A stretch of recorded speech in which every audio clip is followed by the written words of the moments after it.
Is that some form of edging? I don't know. Did it feel good? Not really. Then yes, it was a form of edging. Ugh.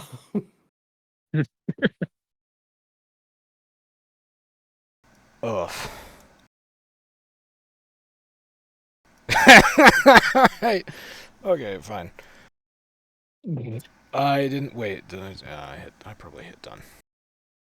Hello, everybody. Welcome to Church of Chonkwij podcast. Blah blah blah blah blah blah blah blah. It's the Eclipse podcast. It's a special Eclipse podcast. I had music for this. Do I have music?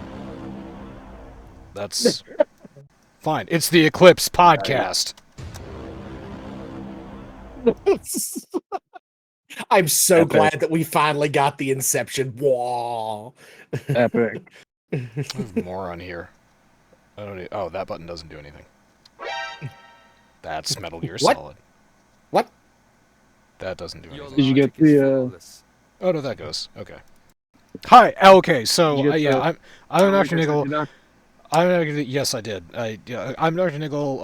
I'm joined tonight by Zero, Omega, and Palmer Musquitme, and special guest star Omega, joining us by phone from God's country, Ahaya. Live on location from the Totality Zone. So Omega went out and he viewed the eclipse and it in totality. So tell us what superpowers you have accrued and how many people are gods now. So my new superpowers include mild diarrhea and a tingling sensation in my scrotum. Those And, are excellent superpowers to have. Useful. Yes, extremely, and no new gods that I'm aware of. Well, that is a disappointment. However, I will I'm say in this. Ohio. This area is forsaken by God for sure. I will say my this. God. The gateway that funnels power to my electronics in my office did get rather dicey earlier. It was weird. Like the ooh-woos stopped and they turned into guttural growling and the tentacles became very erratic. I have a meme for this. I thought that was a setting you enjoyed, Zero. No. I don't like it when they're erratic. When I can predict the movements is when it's best. Don't know how to have any fun. I didn't have any kind of eclipse experience because out in the Shire of the US, it was cloudy all day without end. Now, Masami, it's not quite fair to describe South Dakota as the Shire of the United States because the Shire has hills. We do have hills. Some hills. They're not like huge hills, but we do have some hills. I want pics. However, it is like the Shire in that hardly anyone ever goes there and hardly anyone ever leaves unless you're young and foolish and you want to get out to somewhere more exciting. And also, basically, everybody's white. Oh, yeah. Joined tonight by special guest star, Keyboard Leetness. Yay, My keyboard future weakness. Leetness. I have no idea what Leetness did for the Eclipse. Okay. I got to see it, Masami, but I'm kind of in the same boat as you because I was just I was helping give my dogs a haircut for 2.5 hours outside. So we just sort of gave the dogs a haircut. Things got dark, and then things started to get light again, and that was it. Oh, there's a See, cat that- out here. See, Cat? that I'm happens sitting occasionally. outside on a porch, and a cat just walked up to me. If it follows you Uh-oh. home, you legally own it. Yep, that is the cat distribution system of the United States. You now own that cat. No, it's got a collar with a tag on it. It's just saying hi. Oh, cat. Yeah, it's kind of a bummer to think, like, I mean, I'm glad that I came out here to Ohio instead of staying in the city because, yeah, see in totality was cool as shit. If you want to, I sent some of the pictures in the Discord. Like, that was fucking insane to see. It yeah, it's hard to explain, and like we made the joke. I made the joke that it oddly feels like trying to explain doing hallucinogens to somebody who's never done them. It's like the same kind of I don't really know how to explain what it was like seeing the sun disappear and turn into a ring of weird light. It was fucking cool as shit though. God's anus. He opened it wide.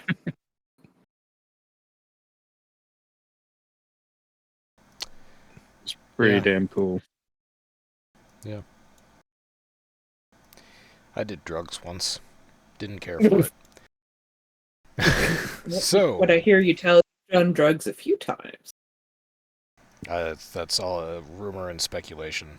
How dare you? There's no evidence of that. There's no written evidence of that in my own Discord. How dare you?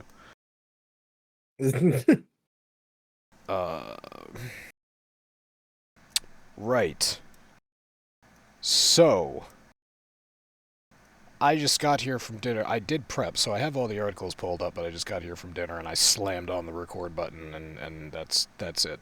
I managed to take my pants off, so at least I have that going for me. But apart from that, who wants to stream a game? You don't have to stream a game Zero if you don't want to, or Masami if you don't want to do House Flipper. It's totally fine. I understand.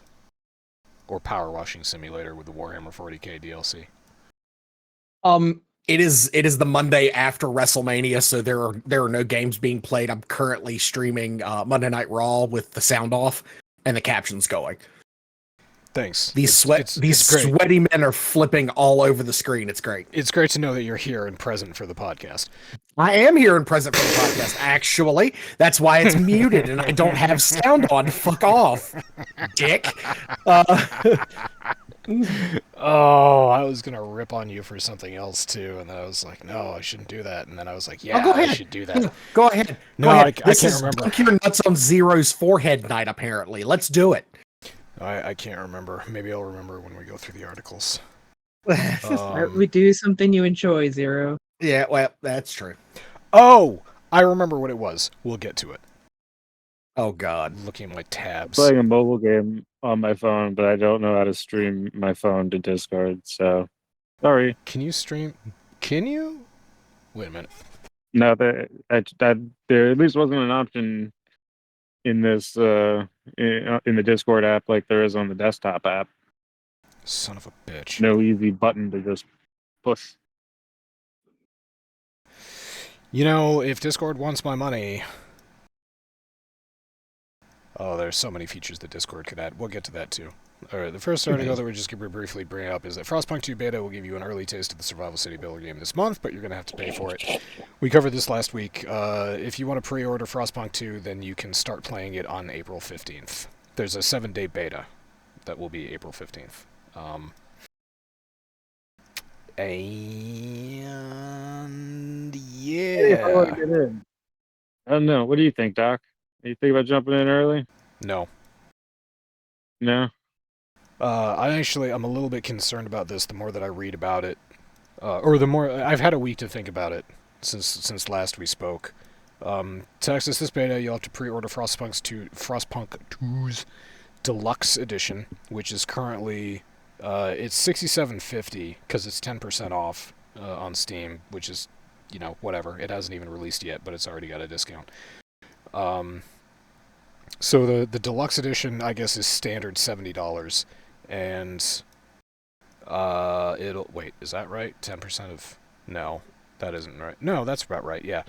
Deluxe Edition will include access to 3 post-launch DLC packs, 72 hours of early access in-game, and a variety of other digital goodies. I like 11-Bit Studios. They are a great indie studio. They were a great indie studio. We'll see how their model changes, but I'm starting to get weary of them just because I don't like planned DLC out in the future. It's like, okay, we've got a roadmap for this. We're going to release the game. I want to see what the base game is, basically. I want to see what's in the base game. I want to see if it's worth the $45 that they're charging for it. And, I'll make my mind up later. But yeah, anyway, you can That's start totally playing it fair. for 15 if you want to. Or you can just wait for the game to come out and play it, because it's not like it's a multiplayer game. It's just a fun city builder survival game. That's it. It is kind of a bummer that you have to buy the deluxe version to get at the closed beta. That is a little bit of a bummer, but I do think $45 base price for this game. Hey, good price point for me. Yeah, I'm buying in. for the base price, yeah, probably the original Frostpunk was worth 45. Definitely for the time that I got out of it. That's like less than 50 cents an hour so far. Without a Wait, doubt. I might have more hours in it actually. I don't remember. Shit. But yeah, that's it's coming out. Thank you, Dustin Bailey, staff writer for Games Radar. And of course, all the promo footage and all the launch trailers and everything look sufficiently cheery for a Frostpunk game. Yay! That's EA. definitely the word to describe Frostpunk. It's a very cheery game. Tis. Positive and uplifting at its core. It really, it's a game. Well, ultimately, it's a game about family. And in truth, the story of the rugged, dogged determination of the human will to survive. That's right. I should How- never play that game. I don't want to survive. How cold does it have to be before people stop porking? Never. How hungry do people have to be before they're just okay eating people? Oh man, delicious corpse Yeah. starch. Wait, isn't isn't there already a game out for that? Wouldn't that be RimWorld?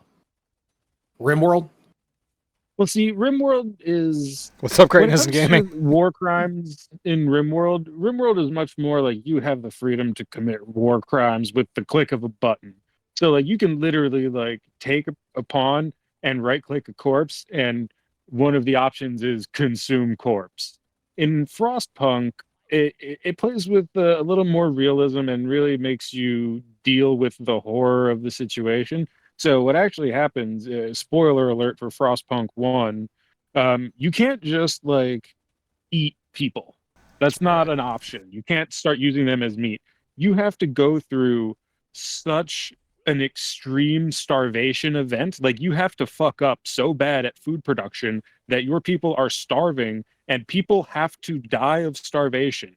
Like people will die of starvation before it kicks in. And then what happens, it's basically an event in game mechanic terms, where one of your colonists will steal a body from the morgue and eat it, and you have the choice whether to like arrest them or let them get away with it. And if you like let it slide, and there's like a follow-up event, basically, then you can start using corpses in the corpse pile as meat for your food. So yeah, it forces you to like Frostpunk really forces you into those choices, like those situations. It is far more of a it far more like realism in terms of sociology, I guess you could say, like the way the people act versus RimWorld, which is much more mechanized in terms of a game. Right. Another favorite of mine is obviously child labor in dangerous jobs. There is a problem in Oh, your early and reactor. always. Yeah, there's a problem in your reactor. You can shut the whole thing down for a day and we'll fix it safely, or we can send a child in there and they'll maybe get it done in an hour or so. Always, Hey, listen, always half the child labor. half the time the child comes back just with a mangled leg. That's fine. Right. Yeah. And so the child. We've got prosthetics. Yeah, and then you have to pass prosthetics as an edict. That's got to be a law you got to pass for some reason. You can't just say, "Here's a stick, staple gun it to the child's where the child's leg used to be. What is so difficult about that? I have to make that a law? What is this, Spain? All right. And we shall name him Tiny Tim. Sorry. Well, believe me, you're gonna have a lot of Tiny Tims in the game of Frostpunk. Would you like a meal, Tiny Tim? All you get is thin broth. You raised my hopes and then dashed them quite expertly. Yeah. Oh. Right. So yeah, Frostpunk 2. Hopefully it'll be a fun time. Hopefully it'll come with an endless mode and I'll have my glorious suicidal survival city builder again. In the first one, in Frostpunk 1, didn't Endless Mode come as a later edition? It did. I don't believe that was at launch. It was not at launch, yeah, it was an edition later on. Yeah. And it was also in addition did it actually It wasn't a paid DLC though. No, It was added when they did the update for a DLC, but the DLC was different content, and they added Endless. I believe that's when they added Endless for everybody. Yes, it may have been the New London update, where It's either that or the Bridges update. oh yeah, what was The it? It was Chasms Chasms. So, yeah, Something like that. the bridge mechanic had was excellent. They had my X in the beginning. What? Like cataclysmic event. Never say chasm, not gash. Yeah, it's Frostpunk, but the map is full of harsh gash. Oh god. Just nags and nags and nags and nags until you fill it. People fall Too into it. cold to be moist gash, just frozen gash. Frigid gash. Frozen tundra gash.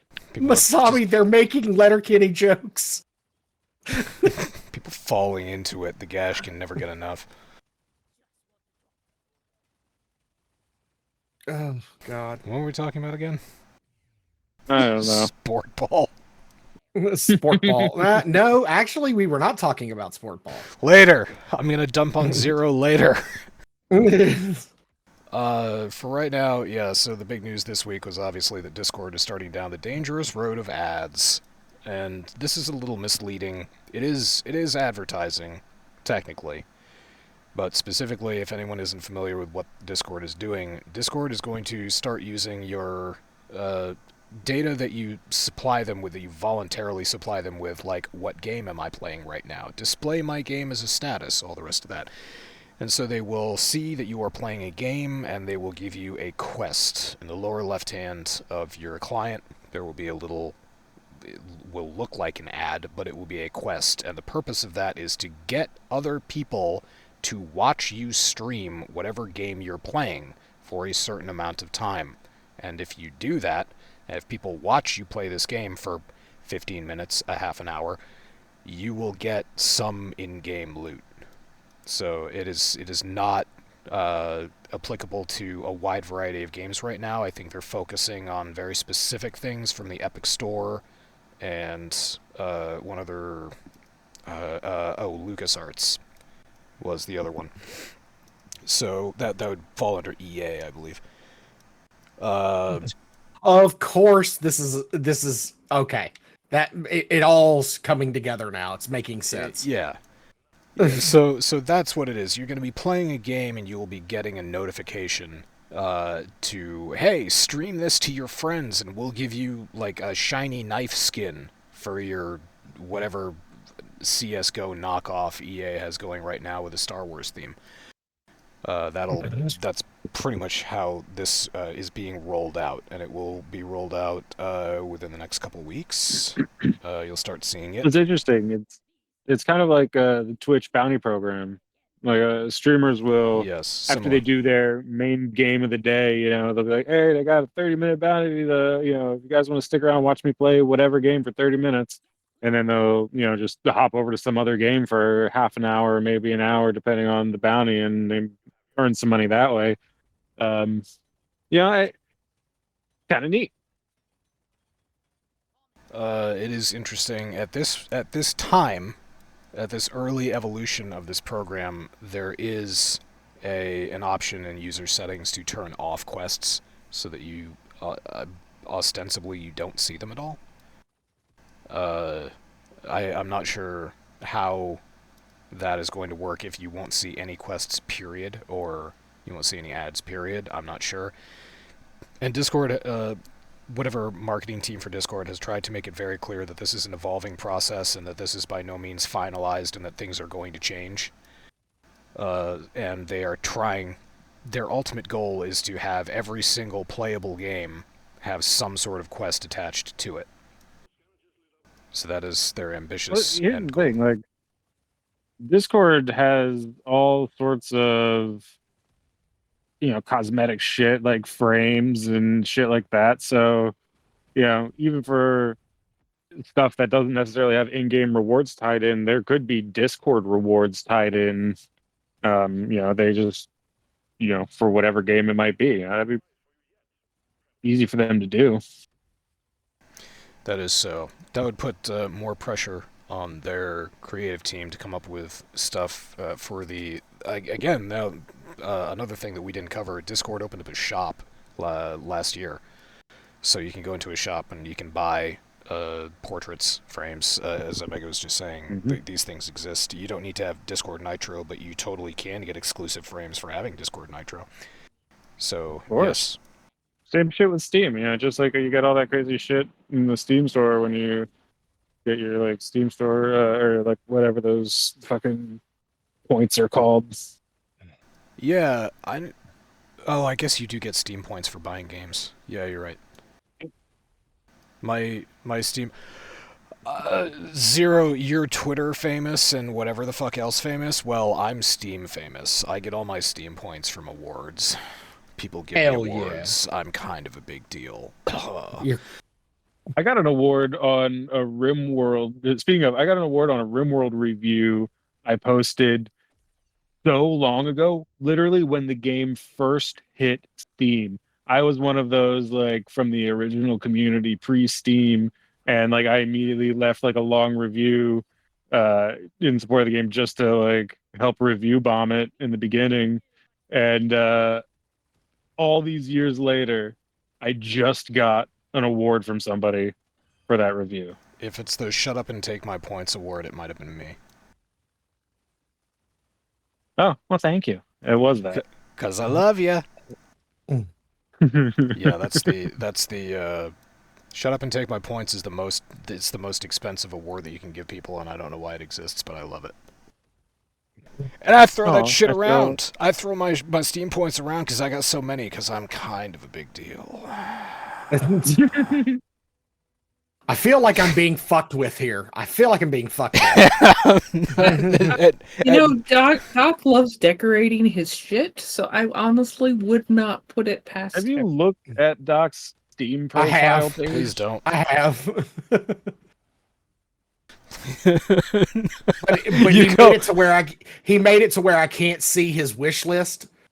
After that first Christmas that I bought him something, he made it to where I couldn't see his wish list anymore. My wish list? No, I can't. I'm sorry, I didn't mean to do that. That should be friends only, and you're definitely my friend on Steam. Huh? No, he's just trying to hide all the porn games. Just all the hentai games. Yeah, all the hentai games. I don't buy those on Steam. I have a seaworthy vessel. Well, you don't support the creators of those perverted games? Those fucking perverts? No, fuck no. Bunch of degenerates. No, those are the indie developers that need all the support they can get. Well, honestly, those are the kind of people who will be making these projects purely out of passion, regardless of if they ever make any money on it. So. Exactly, yeah. I don't know if I would have used the word passion with a hentai project. I'm just saying. No, you definitely maybe a poor choice of words. It was a very deliberate choice of words. Yeah. Yeah, no, that was the perfect choice of words, because they're also some of the most skilled coders in the world. Do you know how difficult it is to code something one-handed?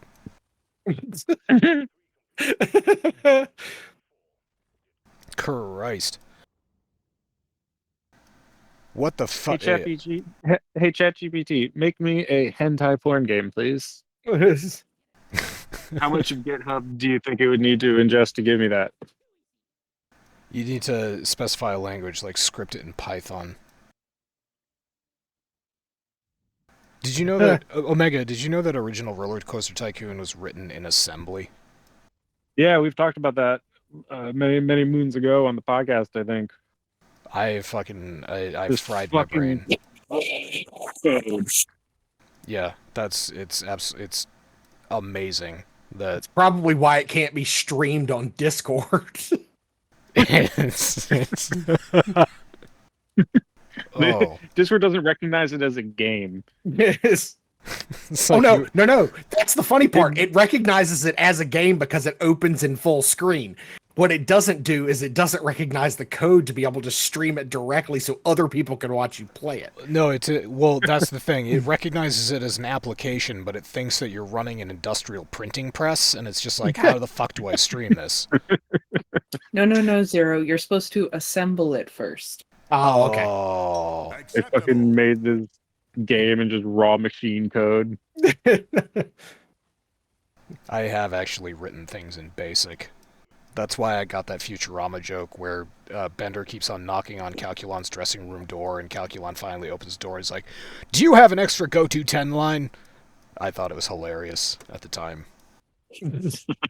But I don't get invited to fancy parties. So yeah, no, please. That's okay. I don't get invited to fancy parties either, but it's because I'm Southern and people think I'm a racist. Yes. I thought it was because you're from West Virginia. That's a 3-pointer. Southwest Virginia, thank you. You keep on modifying it just so you can be mad. Yep, it's I true. really feel like Virginia shouldn't be allowed to call themselves Southerners. Because you're like you're the most north of the South. Incorrect. Maryland is the most north of the South. Where's No, the Maryland's the Mason-Dixon? Is Virginia north or south of the Mason-Dixon? It is south of the Mason-Dixon. Okay. I don't remember. I haven't done United States geography since I was in... Maryland fought for the Union. That ain't the South. Yes, but Maryland falls below the Mason-Dixon line. Yeah, geography versus, political alignment. Versus do we want slaves? Look, I don't identify as that type of Southerner, okay? Zero, I want to know when your family arrived in this country. Oh, well after that. My great-grandparents didn't get here until, like, 1890 something. Yeah, I'm all sorts of immigrant blood. Yeah, Jews and Eastern Europeans. we're mutts. I got Polish I should and say, German in me. Figure that out. Yeah, I'm Eastern European. I'm half Eastern European and half Eastern European Jew. So work that out. Wow. You've got the lovely cross of Jewish and Orthodox in here.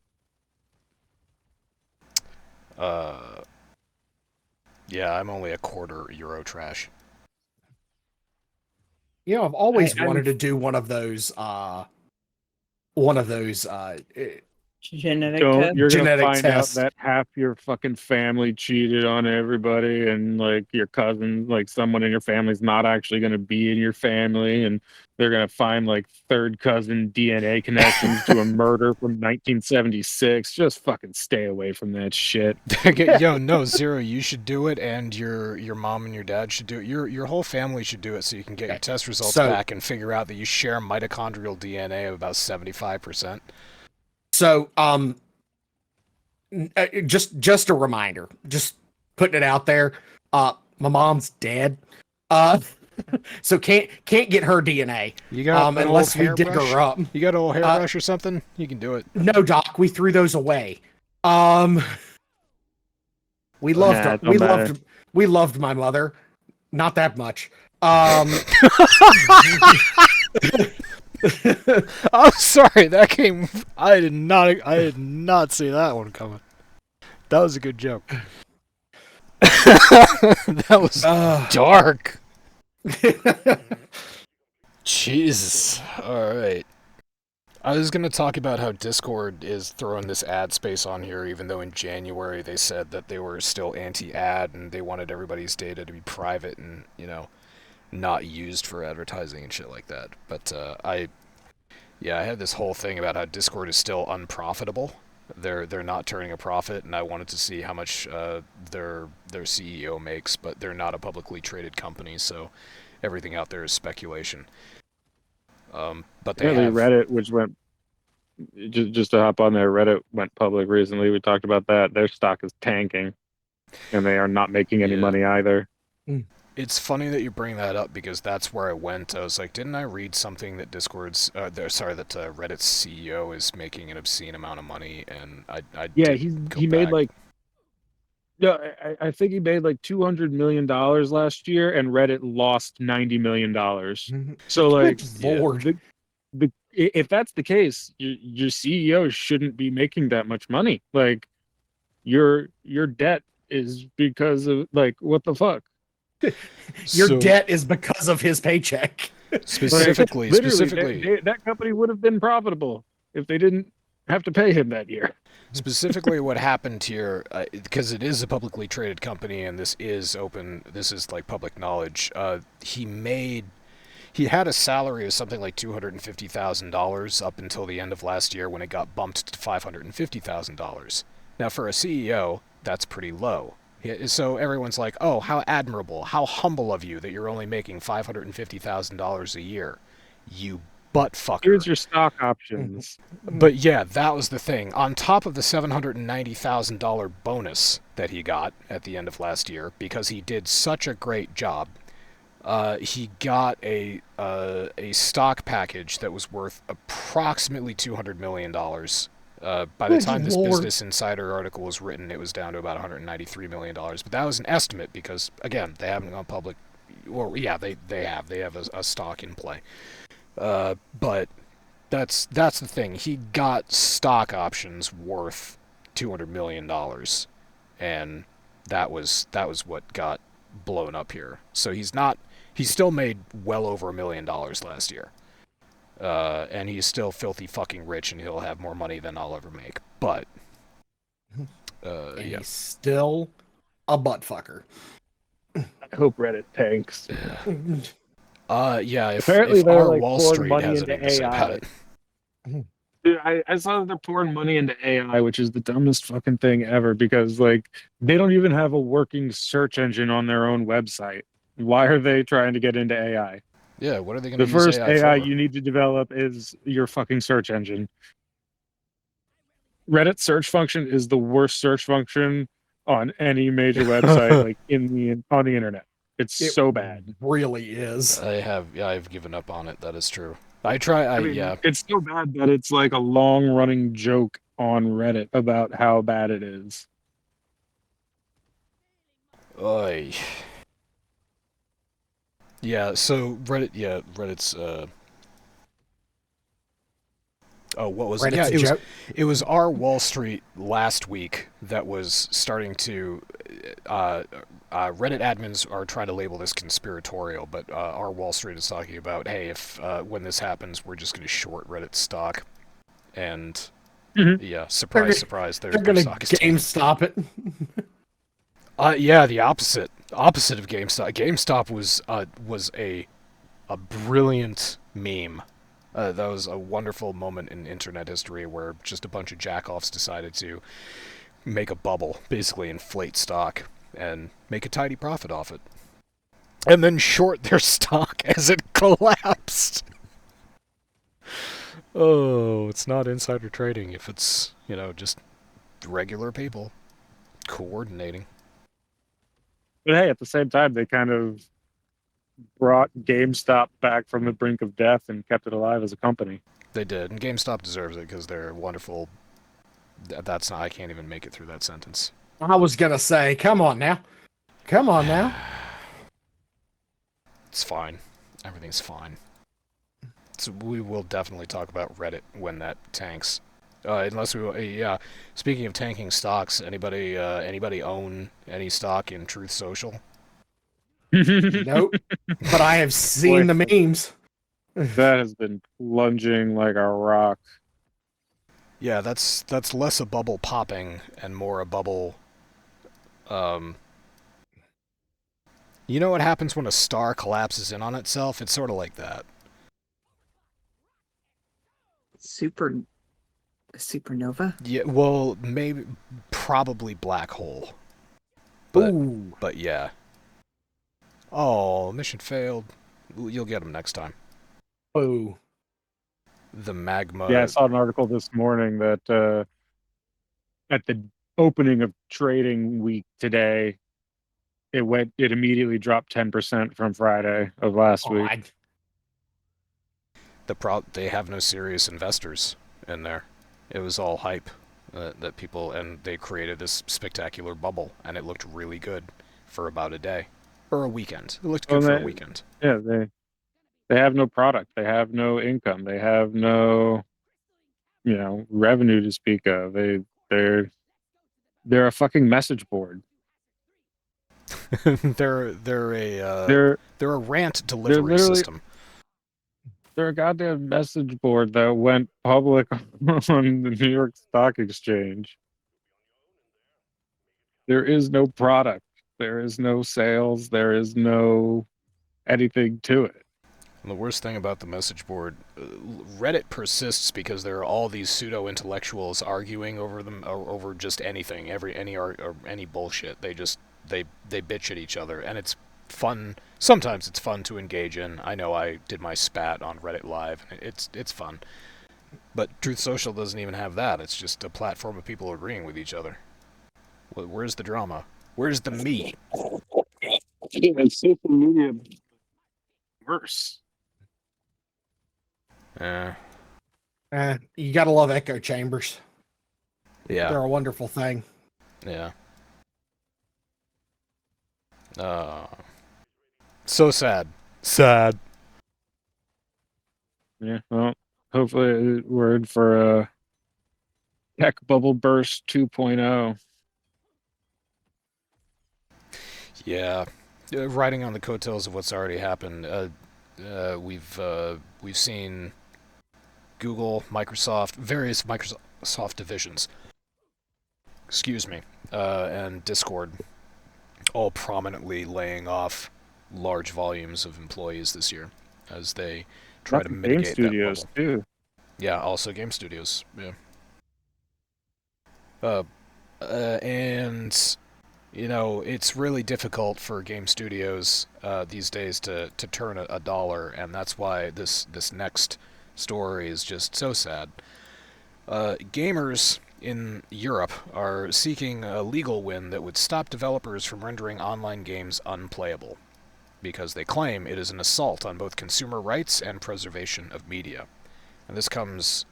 this news article specifically has gained some traction after this month The Crew, which is an Ubisoft game, which is a 10-year-old racing game, just got all its servers shut down. And Ubisoft said that it had to do this because it had, just technological infrastructure and licensing constraints. Ubisoft just wasn't able to support this online-only game anymore, so they just turned it off, and everybody who paid for the game isn't able to play it anymore. Of course, they didn't pay for the game. They paid for a license to play the game, and now the license has been revoked. Smart move on them, on this case being filed in Europe, because as we've talked about many times before on this podcast, Europe gives much more of a fuck about consumer rights than the U.S. does. They certainly do. So, actually, I caught half of this. I didn't know about this article, and I didn't know about the crew getting shut down, but I caught half of this lawsuit coming up because there is a guy named, his last name is Scott. Anyway, he goes by Accursed Farms on YouTube, and he put out a video 4 years ago. On Scott. Banner Thomas, Banner Thomas. the evil gang of 11. References that only Omega and I get. I was ready to say I am not understanding these references at all. What about got villains? Games as a service One, is two, fraud. three. Monday, Tuesday, Wednesday, Thursday, Friday. I kind of like it. It's got a nice ring to it. It's identifiable. So he put out this video 4 years ago, and it just started cropping up on whatever various social media sites. Reddit started talking about it. 9gag posted clips of it, and yeah, I can't really stand how this man talks, but look at those eyes. Look at his eyes. The mesmerizing. He has the Nostradamus effect about his face. So handsome.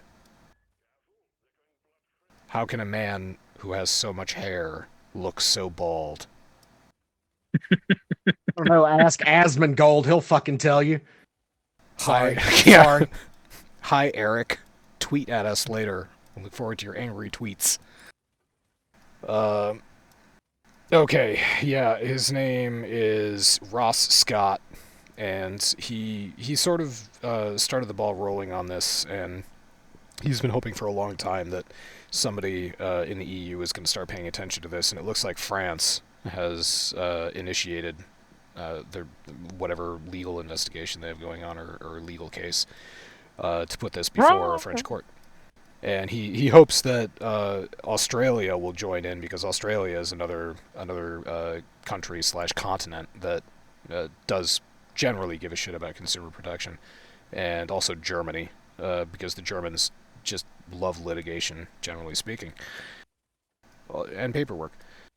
So yeah, this is an old argument that is basically bullshit, that we have all these online games as a service. We have all these games as a service nowadays. We have all manner of games that we play online that you have to be logged in, that are usually infested with DRM or some sort of anti-cheat system that takes the game, I don't know, 5, 10, 17 hours to boot up. And whenever Ubisoft or EA or whoever decides that it's not worth keeping servers up anymore, they just turn them off and you can't play the game anymore. Omega and I actually played one of those games a while ago. It was the Submarines in Space, Fractured Space.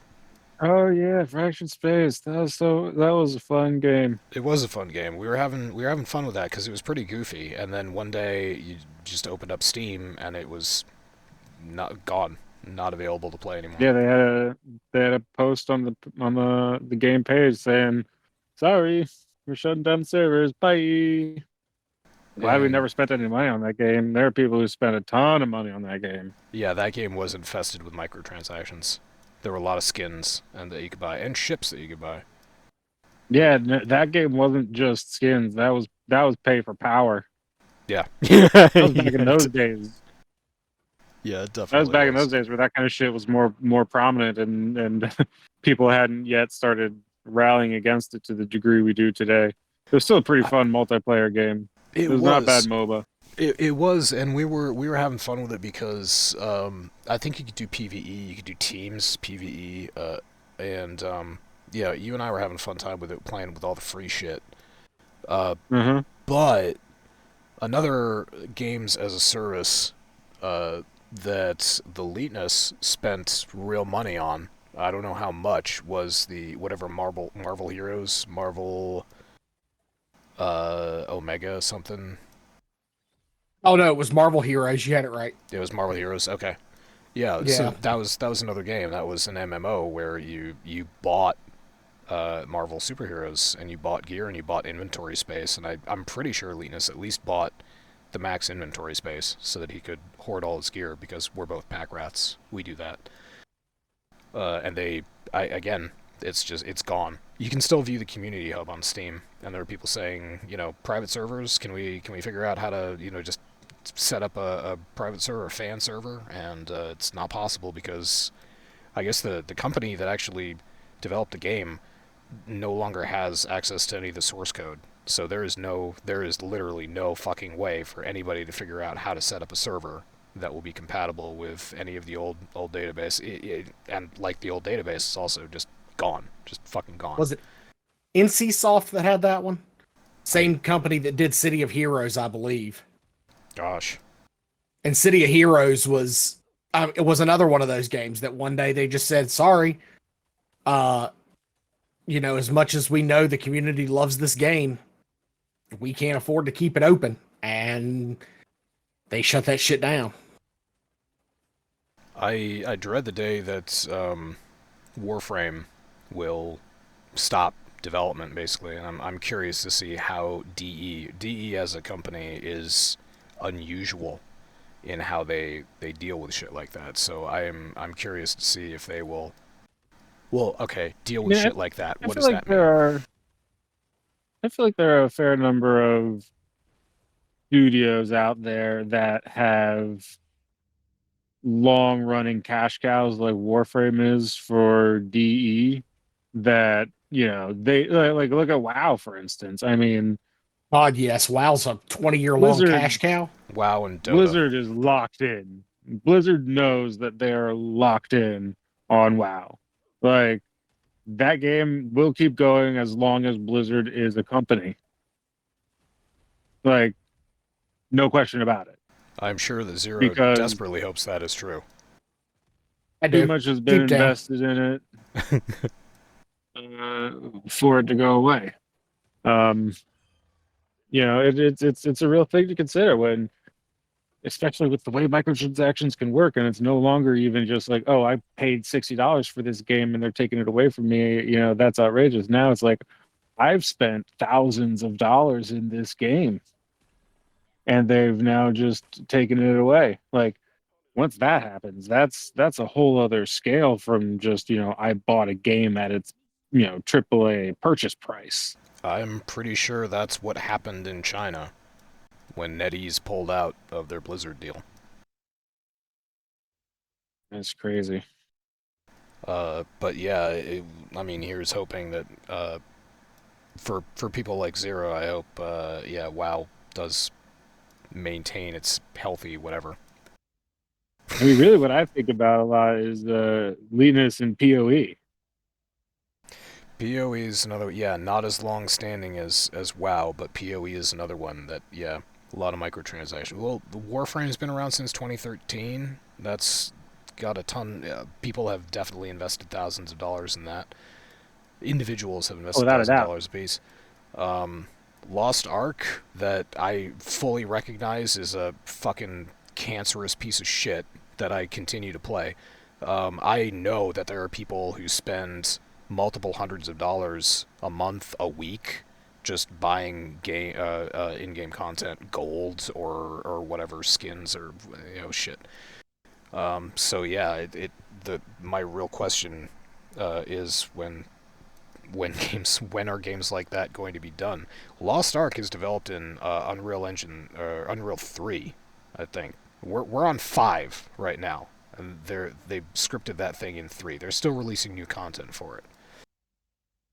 At what point does that shit just become obsolete? At what point does hardware just say, this is too old?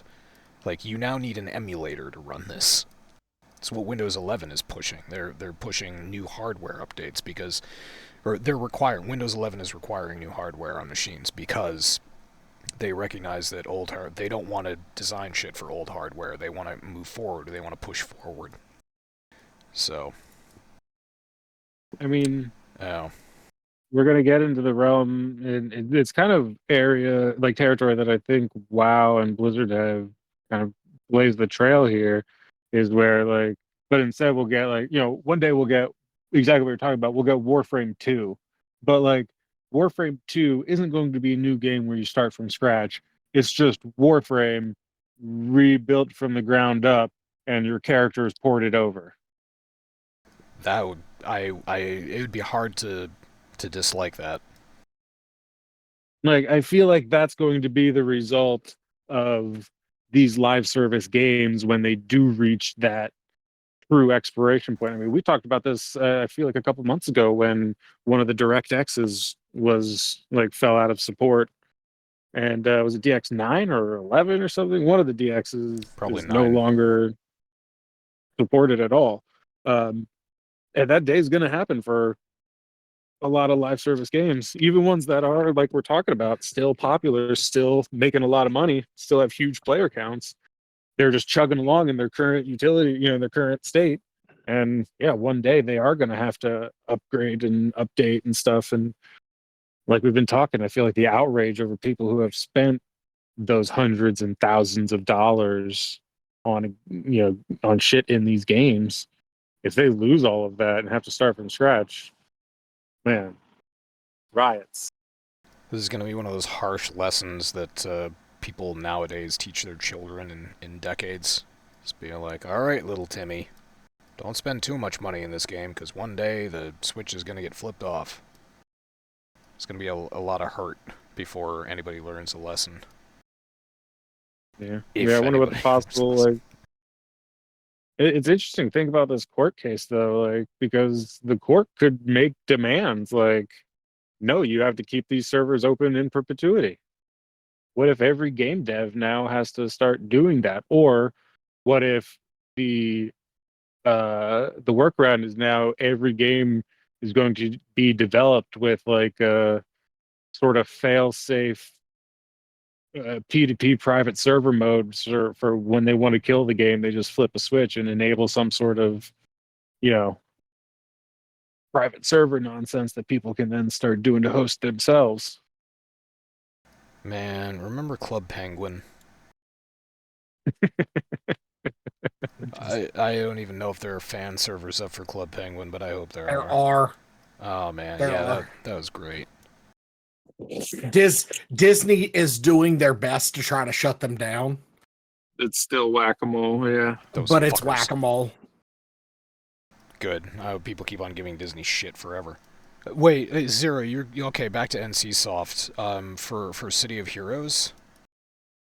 Yes. So, NCSoft actually, I don't know if it was January or February, but it was recently. NCSoft gave license to City of Heroes fan servers. So fans did have servers up for City of Heroes, and NCSoft basically gave them a blanket okay, like you're allowed to do that. I just went to. There is actually a City of Heroes website, and you can play for free, which is great. I may have to get this game because that's nostalgia. That was the first MMO I ever played. Was City of Heroes and City of Villains. Yeah, look at that. So yeah, a fan-run homecoming server officially became the future of the resurrected City of Heroes. So this is always nice when a company decides, if it's actually a small company, an indie company, or yeah, not an indie company, but a smaller company that just doesn't, it's beholden to a larger enterprise, and Right. they're told, all right, we're phasing you out or whatever. It is the hope. It is everyone's hope that a fan server will come up like this, and that somebody will be willing to host this so that people can keep on playing the game. But it shouldn't fall to the fans. It shouldn't be the player's responsibility to keep something going. If it was put out by a company, then it should be the responsibility of the company to keep it going. If you really want to have a game as a service, you built it that way. So, yeah, take responsibility. Yeah, but there's always that pesky terms of service, and I'm sure in those documents it says, the service may be shut down at any time at our discretion. And, the question then becomes a legal one of, is that legally enforceable? You know, That's a because they can put whatever mess. they want in their terms of services, Yeah, but and the that's way a that you challenge them, exactly. take it to court. Exactly. That's a legal mess all across the United States because every single state has their own consumer protection sections of their general law. Yep. That's why I love Massachusetts. We are such assholes to everybody but consumers. So it's funny. I just looked up MMO player counts and things like that since we're talking about games dying and MMOs. First of all, I do not like, and a friend of mine brought this up. I do not like the phrase, and I've begun to hate the phrase. This X video game is dead, because it's generally coming from people who either one, don't play the game, or two, have played the game, gotten bored with it, and they want you to share in their boredom. Or they're just staying for the game. Now, looking at, there's a website called mmopopulation.com. Everybody has said for like the last 15 years that WoW is dead. Total players, 138.45 million. Number one MMO game in the world. Blizzard holds 3 of the top 10, with Warcraft, Diablo 4 coming in at number 4, and then World of Warcraft Classic coming in at number 10. Path of Exile at number 9. Warframe at 37.42 million is the number 8. Destiny 2 at number 7. Old School RuneScape at number 6. Final Fantasy 14 at 5. Roblox at 3. And Baldur's Gate is at number 2. I did not realize that they counted Baldur's Gate as an MMO, but I guess there's multiplayer in it. I hate that New World is on here, but I like that Lost Ark is 16 and New World is 17. yeah. Even though It's surprising to see Star Wars The Old Republic clocking in at number 20. Oh, Star Trek Online, number 33. Toontown Rewritten. Oh, come on. Yeah, classic. Classic Toontown. Yeah, there it is. Marvel Heroes, number 49. They just cracked the top 50. Yep. And City of Heroes at 51, despite the fact that it's all fan servers. That's dedication. That's how you know that your audience gives a shit. Yeah, exactly. The outrage was actually huge when City of Heroes went down. I had a number of friends at the time who were really into that game, and it just the uproar was epic. I don't want to log into Reddit. Fuck you. I just wanted to see what EverQuest Online Adventures was all about, because I remember EverQuest? I remember. Pepperidge Farms remembers. Oh, yeah, they can certainly be janky in their own rights, but I've always appreciated when a game enables private server play. Yes, absolutely. There's some great ones. Base Engineers in its heyday. Killing Floor 2. Private servers are there. Were modded all to hell. They were amazing. Oh, you know what else is amazing?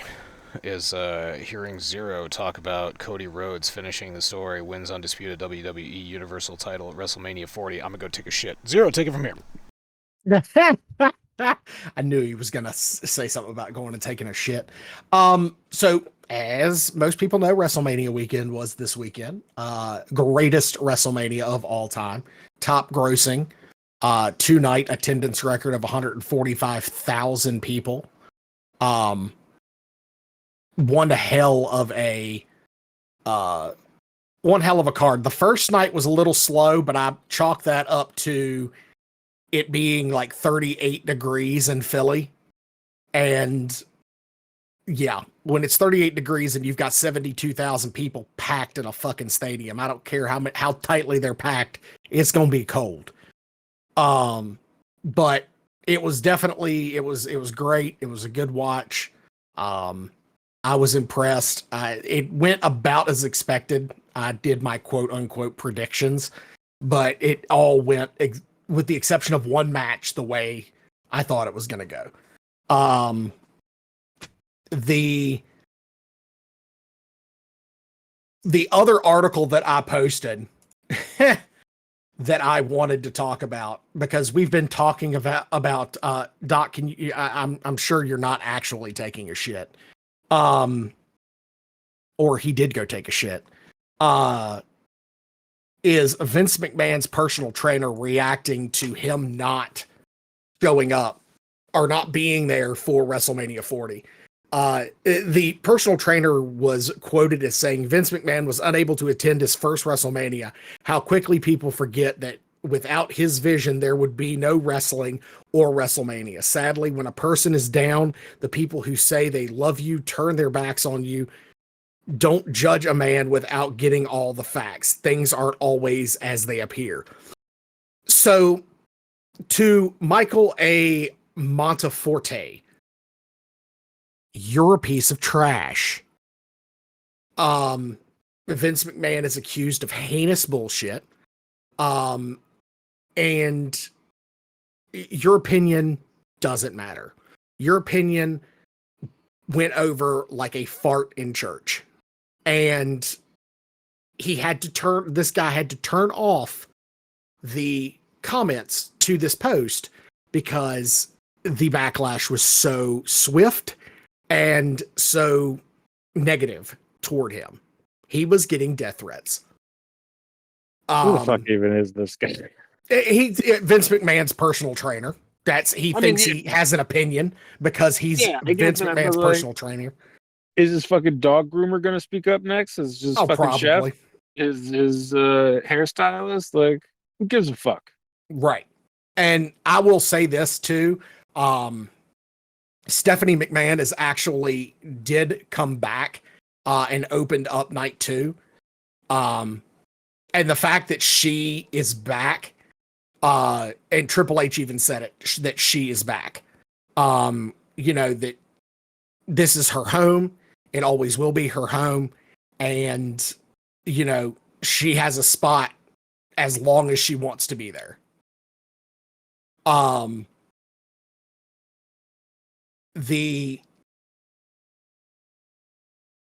like the article you posted because Omega, about the WWE moving away from the term sports entertainment back to pro wrestling. Oh yeah, I'm back. Okay, welcome back. Mm-hmm. You actually did go take a shit. Holy fuck. So yeah, I found that really interesting.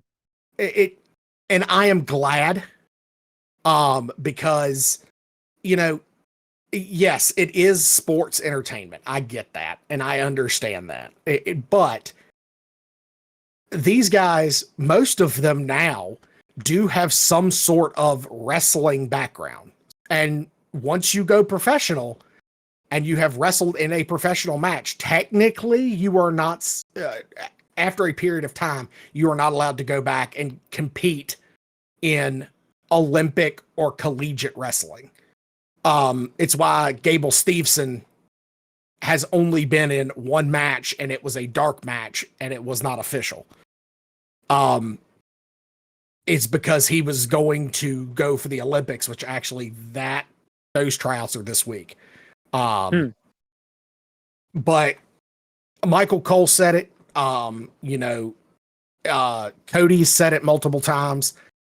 Triple H said it in the press scrum after night 2, that they are starting to move away from using sports entertainment and getting back to using the words pro wrestling, because that's what it is.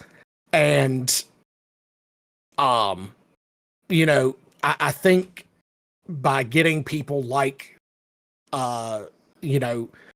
guys who are purists when it comes to professional wrestling, like Cody, like CM Punk, like Seth Rollins, they show that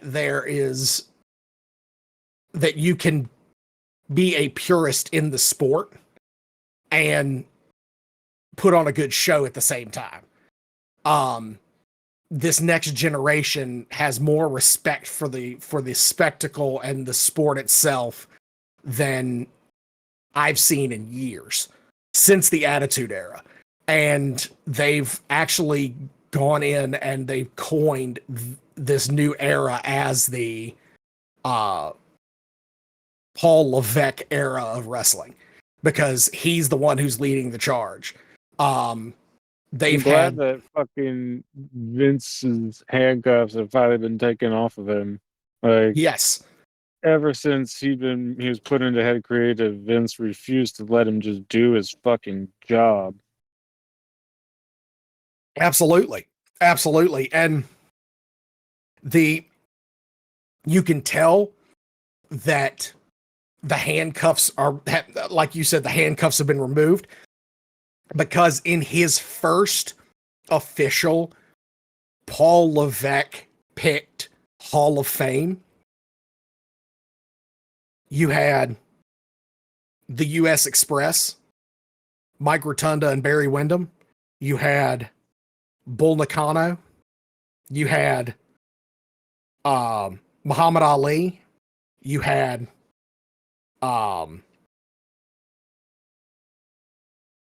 Thunderbolt Patterson.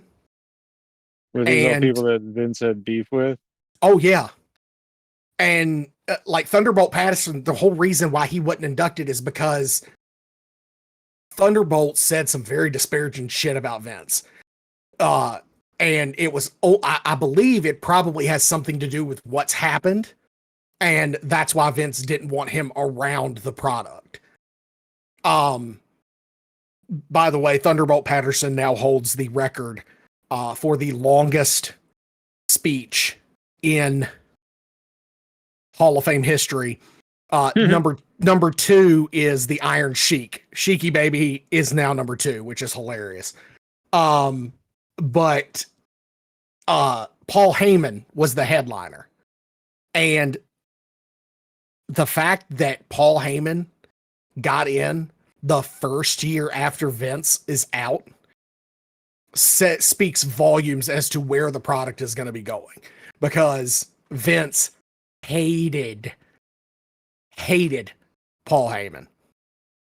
Like, the only reason Paul Heyman had a job is because his contract was tied to Brock Lesnar's contract. But when Triple H took over and they renegotiated Paul's contract, he had his own contract not tied to anybody else's. And now Paul's got a legacy or Legends contract, in addition to being a mentor backstage and on the creative and production team.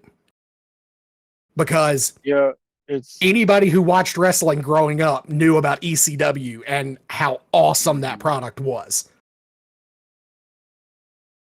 you look at a guy like Heyman, a guy like Levesque, props to them for sticking it out and not leaving with all of Vince's bullshit. Like, they got their time. I'm glad for them as, talents, as creatives, as, what they do. And I'm excited to see the product that they're able to finally create with Vince out of the fucking way. Well, and honestly, and this is, I'm going to speak about your favorite person for a second. Ronda Rousey has come out and said a whole bunch of bullshit about people backstage. Bruce Pritchard being the first one. Yes, Bruce Pritchard was a Vince McMahon guy for years.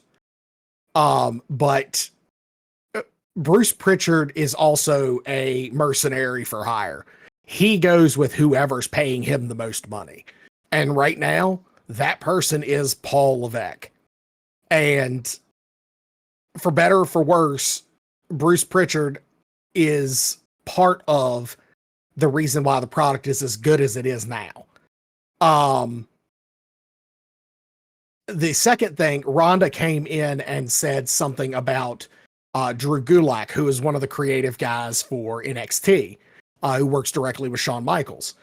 And he said that he was walking by her backstage and went to say hi to a bunch of people that she was talking to, and he brushed up against the drawstring on her shorts and accidentally tugged on it.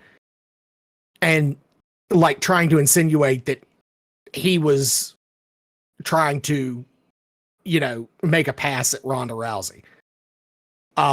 Drew has since come out and said, you can ask anybody who was standing there. I apologized immediately and walked away. And Ronda didn't say that.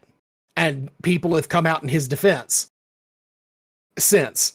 And of course, he hasn't been let go from the company. Nothing's been said about it within the company, no internal communications or anything.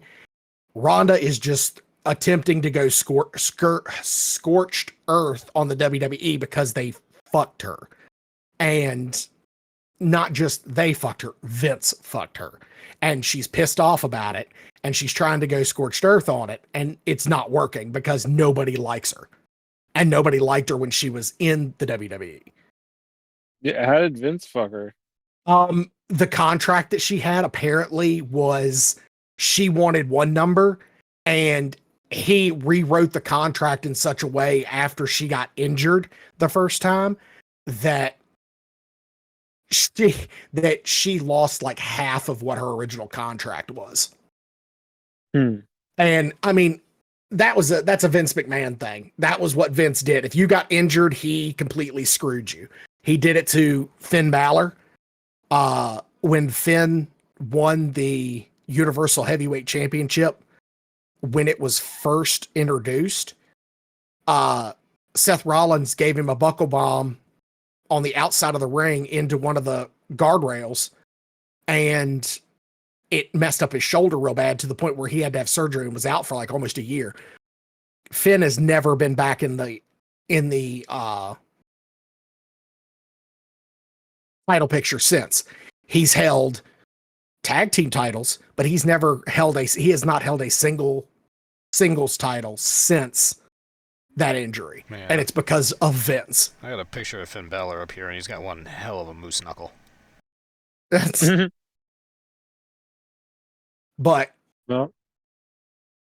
Yeah, one thing I saw today, I don't think I posted this, but apparently both Endeavor and TKO bought a ton of Vince's shares yep.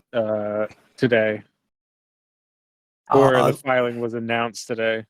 Yeah, hang on, I actually had that article pulled up. Let's sucks see. because on the one hand, because Vince is getting a payday, but like, as bad as that may be, it is his property, and he does deserve to be recompensed for it. And let's be real, he's going to need all that money to pay his lawyers. Yep. Oh, bonus points but shared period anymore. So what's really funny is there is a report that Linda McMahon was at WrestleMania 40 Night 2. Vince wasn't there, but it always makes me wonder if the whole sale to and creation of TKO and all of this was just planned all along as a way to get Vince out of the picture. Because here we are, like, what is it, like 2 years later since they merged with the UFC? Has it been 2 years, even 1 year? No. What do you think? It's been a year. However long it's been, like, however long it's happened, that WWE went from being Vince McMahon's property, basically his literal thing that he owned, to now he doesn't run the company. He doesn't have a say in the company. He is not allowed within 1,000 feet of the company, and he's been forced to sell most of his remaining shares in the company to the point at which he has zero say as a shareholder in what happens at the company. Like, what a catastrophically fast collapse. Like 7 months.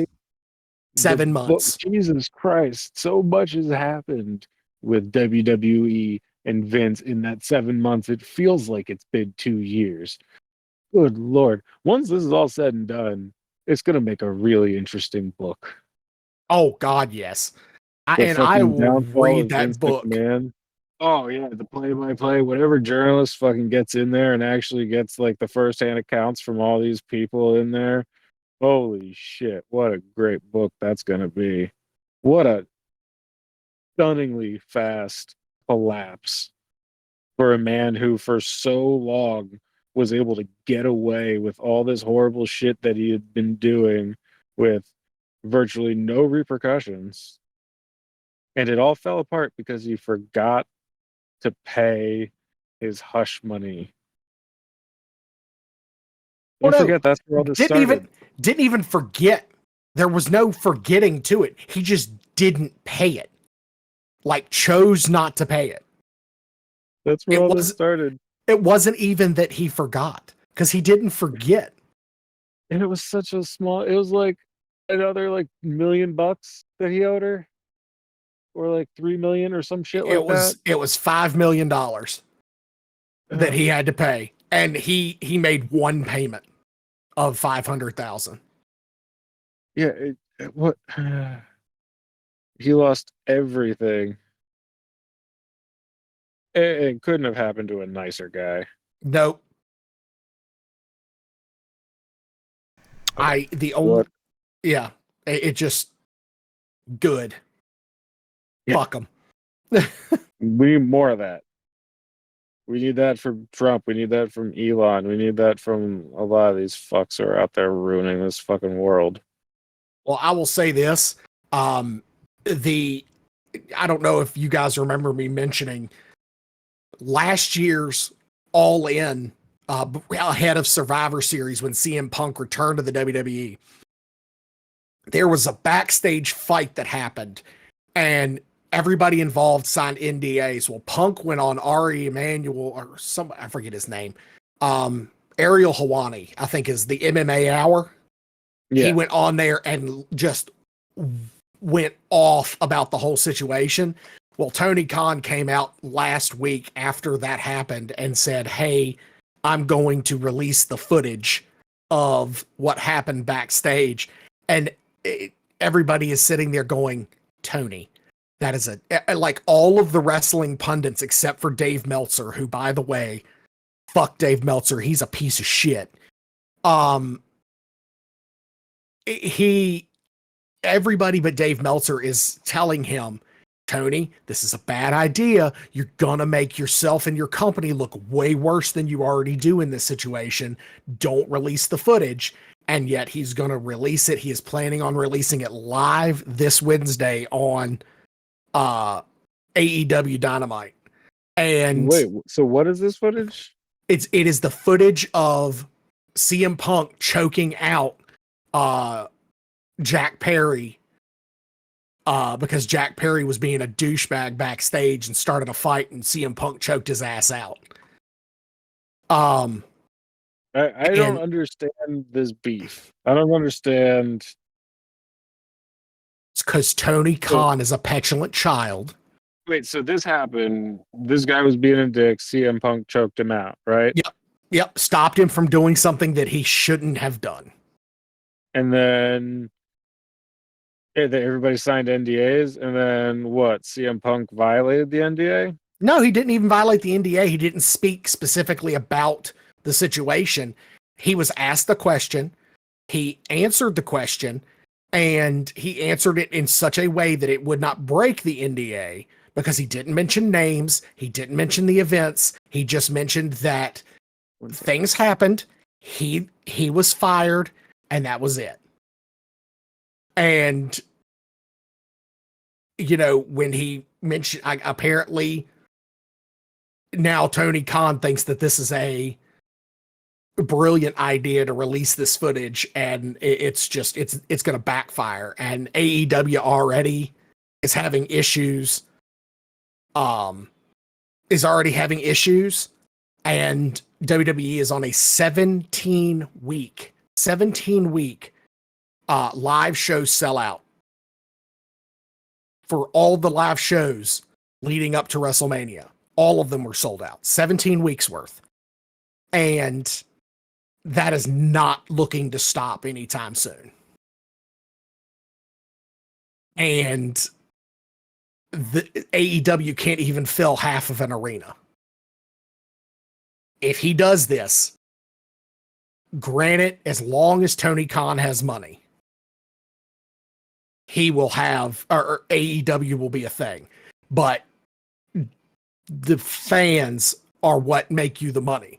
And even though he's got an unlimited supply of money because, you know, him and his dad own the Jacksonville Jaguars,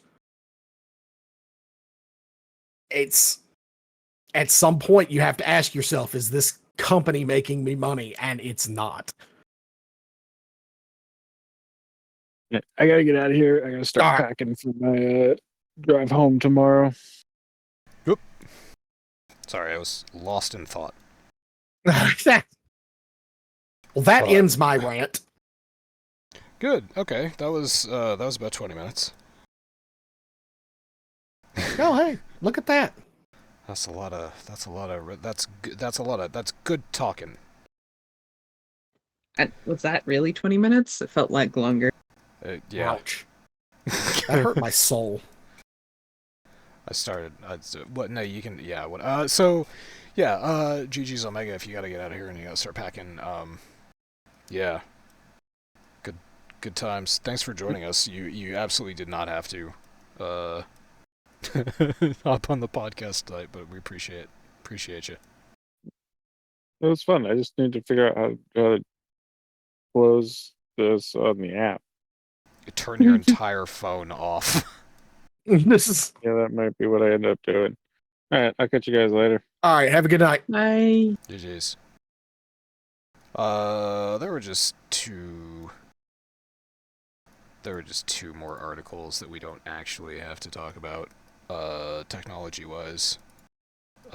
Google is coming up with a new compression algorithm for JPEGs. They have named it JPEGly, which JPEGly is for the JPEG the algorithm. It is not the JPEGs as in the internet images, not JPEGing, which is something different and a mistake that I have made. So this is good for everybody, because compression algorithm is just going to basically make it so that the artifacts on JPEGs aren't so prominent when you save and open them again. So it's nice. It's going to make images on the internet much prettier. And the last technology news was groundbreaking. risc-v chip is combining CPU, GPU, and AI capabilities into one core. risc-v is a really neat... RISC in general is a really neat technology. RISC is a branch of ARM. ARM are advanced RISC machines. RISC specifically is reduced instruction set computer. And what they are, these chips are in a lot of things. risc-v is brand new, it's experimental, and all the features in this article are highly speculative. They haven't actually tested or demonstrated terribly much of this, but there's a lot of potential in it. Other RISC chips that have come before this are found in everything from laptops to cell phones to basically whatever you need, whatever device you need to combine CPU with GPU in order to save space. And the reason that they're so goddamn sexy is because they are very efficient. They can process large quantities of data very efficiently, very effectively, and they have a low energy footprint. So it's good for things that are running on batteries, for example. And yeah, this technology looks neat. This is just something that I read through. I appreciate whoever posted this, probably Omega. And it looks cool. If you can combine CPU with GPU and AI acceleration on one chip, then you're looking at smaller computers that are going to get a lot faster, a lot quicker, and good times. So yeah, making your phone into a gaming PC, hopefully, but we will see. The demonstration of this chip still has to take place. I'm not sure if there was a date in this article. Probably not. Doesn't matter. It's fine. Thank you, Adam Conway, for a wonderful article, and Manuel Manuel Vanau, for another one. So there we go. Masami, if you could be any kind of animal with a mustache, what animal with a mustache would you be?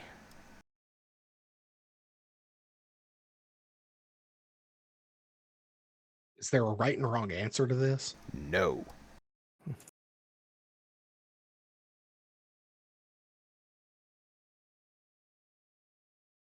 It doesn't necessarily have to be an animal with a mustache. It could just be any animal, and then you add a mustache to it. Yeah, no, I was already going down that road. Uh,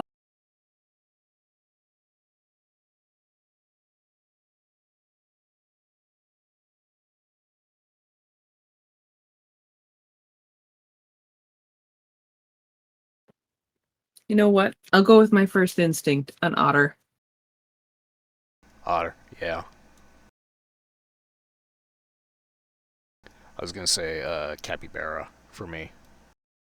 Well, you know, it's because it'd be utterly adorable. Oh my god.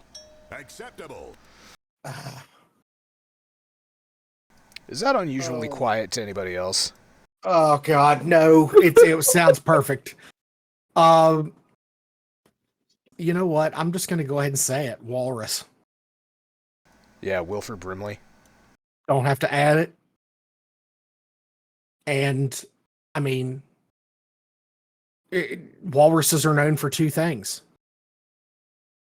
sleeping and their giant penises. Do walruses have huge dicks? They said that in the movie 50 First Dates.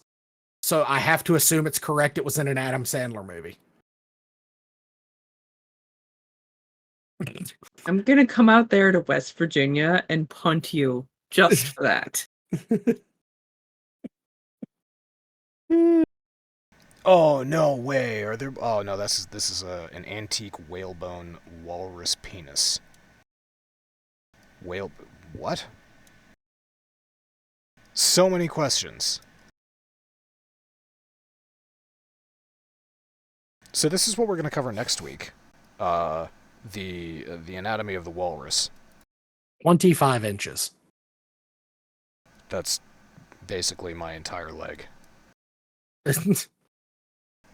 How many of that is how big is that in freedom units? How many bicycles It just is means it just means you have a leg up. that? Oh, Easy now. Yeah. All right, and with that, Leetness will take us out by saying, Come on, guys. Knock it off. that's not Leetness. I would put penis in it. That's Leetness. There it is. All right. And we know he would. Thank you everybody for coming along. Thank you everybody in chat. Greatness in gaming. Hope you have a nice night. If you haven't passed out yet, listening to our dulcet tones. GG's penis, and we'll see you next week. What's the list here? Fuck Elon. Fuck everything. Fuck Winnie the Pooh. Fuck Linus. Fuck Nestle. Fuck Vince McMahon. And fuck Putin. Yep. Hey, that about covers it. Not necessarily in that order.